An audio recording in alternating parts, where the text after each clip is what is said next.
Gusto ko lamang guys na i-share sa inyo to kasi medyo naalala ko to nung pag-browse ko ng Facebook. Nakita ko kasi yung picture. So ito siya guys. Ano ba guys yung biskwit na yan? Malaki ang parte niyan ng kabataan ko. Paano ko nasabi? Alam niyo ba guys na yung biskwit na yan? Yan yung pambansang biskwit namin nung kaming mga batang 90s, 80s.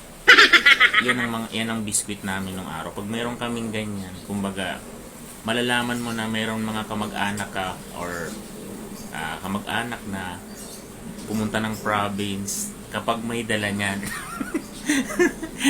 Kapag uwi ka ng province, halimbawa yung mga ate mo na nakapagtrabaho ng Manila, uwi sa province pag Pasko, hindi pwedeng mawala yan guys. Yung biscuit na yan guys, kaya napaka memorable sa akin yan, yung biscuit na yan. Kasi pag nung mga araw na alala ko, pag tuwing uwi yung papa ko noon or kuya ko, ate ko, laging may dala ng ganyan. Tapos yan, binibigyan namin yung kapitbahay namin, sinusupot-supot lang namin, mga konti lang kasi medyo marami yung kapitbahay namin. Tapos masarap niyan guys, ang pinakamasarap niyan guys yung sa ibabaw, kasi nandun yung mga magagandang biskuit. Ayun. Tapos sa ilalim yung parang yung parang kagaya ng mga skyflex na wala nang palapalaman. So yun, nagagalit yung mama namin noon kapag binubungkal namin kasi madudurog daw yung biskuit.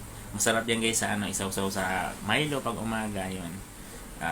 Sa kape yan, masarap yan guys pang merienda. So yung biscuit guys, kasi syempre alam mo naman kami mga batang 90s, may kutkot, hindi tumatagal sa amin yan guys. Siguro mga isang linggo pa, di na nga umabot ng linggo 3 araw lang ubos ka agad. So shout out dyan sa sa Ribisco na Ribisco biscuit. Ayun guys, shout out.